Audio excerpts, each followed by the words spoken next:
Tencent has followed through on its earlier plans to launch its digital PC game store WeGame internationally. It's a launch that comes as the conversation about competition between PC storefronts, particularly in regards to Steam and the Epic Game Store, is reaching new heights.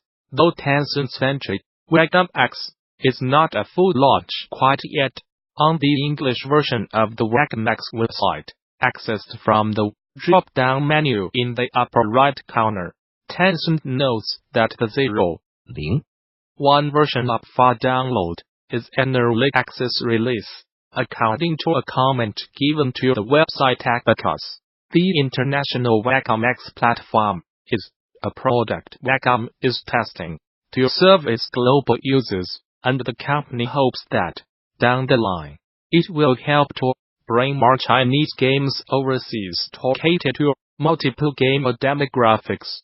Tencent first announced the plans to launch WeGame outside of China last summer, but had been quiet on that front since. Even still, the international release that popped up this month is notably an early access launch and still limited in features and catalog.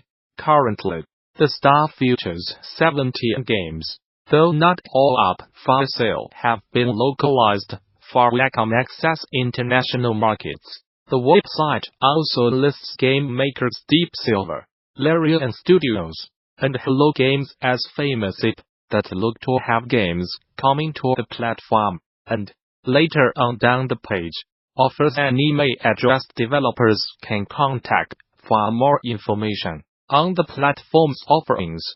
Activision Blizzard published its 2018 earnings report today, and while the company's revenues rose year-over-year, CEO Bobby Kotick stated that, "We did not realize our full potential."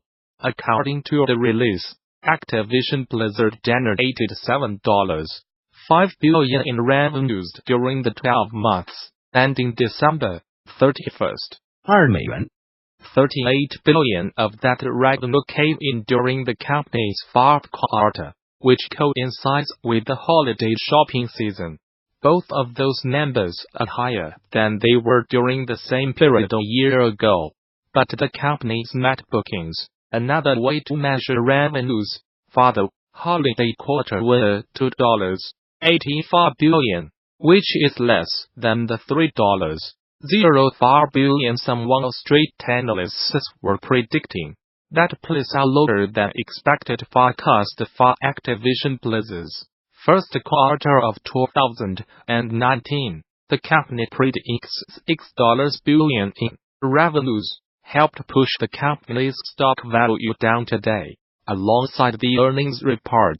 While our financial results for 2018 were the best in our history, we did not realize our full potential, Kotick states in the report. To help us reach our full potential, we have made a number of important leadership changes.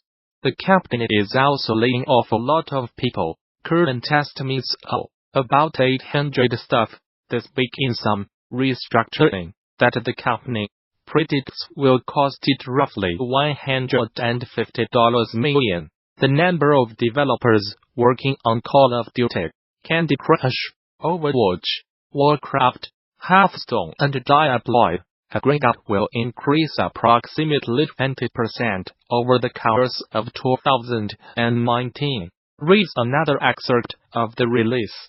The company will fund this greater investment by deprioritizing initiatives that are not meeting expectations and reducing certain non-development and administrative-related costs across the business. The company is also integrating its global and regional sales and go-to-market partnerships and sponsorships capabilities. It's also increasing how much it pays its shareholders by roughly 9%, noting in the release that it will pay out a cash dividend of $0.37 a share next month. The Gamasutra job board is the most diverse, active and established board of its kind for the video game industry. Here is just one of the many positions being advertised right now. Location: Redmond, Washington. Description of duties. Summary of requirements. We are an equal opportunity employer of individuals with disabilities and protected veterans, valuing diversity, celebrating strengths. Interested? Apply now.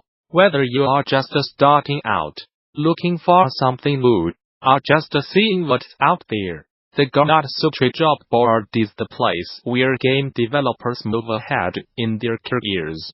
Gamasutra's job board is the most diverse, most active, and most established board of its kind in the video game industry, serving companies of all sizes, from indie to AAA. Looking for a new job? Get started here. Are you a recruiter looking for talent? Post jobs here. Newsbrief. Players Lounge, a startup based on paying players for their wins in competitive games like Fortnite and Apex Legends, has raised $3 million in seed funding. It's a model that exists somewhere between professional esports and good old casual games, and looks to give competitive players a way to make money off of their matches, with Players Lounge getting a slice of any WeGame X will. And while it's not the first business of its kind, it has attracted a fair amount of attention for big-name investors, both in and out of typical video game industry circles. According to VentureBeat, the musician Drake is among the company's initial investors, along with Take-Two Interactive CEO Strauss Zelnick, ex-Yahoo CEO Marissa Mayer, Comcast, Macro Ventures, Canaan, RRE, and Courtside. After watching the way humans work for too long, a team of robots are looking to start their own world on a distant planet in an attempt to be human. In The Colonists, inspired by the Settler scams and the MO series, The Colonists give you a team of robots to control and become human. Through building various paths, roads, and structures, you can start to make your own bit of land for your colony, all which will work towards being self-sustaining. These robots tend to follow the best paths automatically, fulfilling tasks, moving resources, and generally trying to be more human than robot, looking for peace and to become more like the humans they used to live with. You will need to help these robots follow their dreams. I got the chance to interview Richard Wallace, the developer behind The Colonists, via email about creating and designing this cute yet challenging game. UI is one of the most important elements for any strategy game. Unlike most, The Colonists has a lot of number crunching and statistics driving the game behind the scenes. Figuring out what to show the player and how to show it is a tricky balancing act, as you want important information to be easily visible or accessible to players, but you do not want to overwhelm them, especially as it's generally quite a laid-back game. One principle was to try and minimize the information, particularly numbers, that is on the screen by default. The game is designed so a lot of what is happening can be read visually within the game world, in that you can physically see resources moving about. You can watch an LUMBERBOT chop down a particular tree, and you can see an angry carry bot emoting if their road is being blocked by too much traffic. Once you have noticed an issue that you might want to dig into more, then there are various panels that you can open, and there are various numbers and graphs telling you such things as whether you are making a surplus of a particular resource, how productive a building is, or what route a resource is taking across your colony. But again, these panels are designed not to intrude too much and can be kept open as you continue to play. One of the core concepts of the game was to have all the resources one-to-one, as in they all take up the same physical space and that you could always see where every resource is all of the time, whether it's being carried by a bot, it's on a boat, or train, or in storage, and the same applies to the robots. Each of their jobs is focused on either moving, collecting or consuming these resources and taken on their own. Each robot's job is quite simple. Carry bots just take one resource from one road post to the other. Stack bots follow paths and only bring in and drop off resources. Lumber bots just go and chop down the nearest tree. If you watch any bot for a minute, it's quite easy to follow what each one is up to.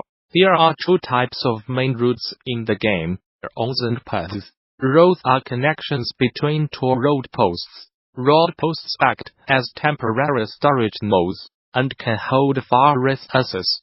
Each road has a carry bot who moves resources between these road posts as required, and this kind of mechanic will be familiar to anyone who played the early Settlers games. The second type is the path, which connects a building to a road. Each building has its own stack bot, who will use a path to collect incoming resources from road posts and drop off resources that the building has produced. This path system gives you two extra benefits when laying out your colony. Firstly, it gives you more freedom and allows more creativity in your town planning, and secondly, if two buildings share the same path, they will be able to deliver resources to each other directly.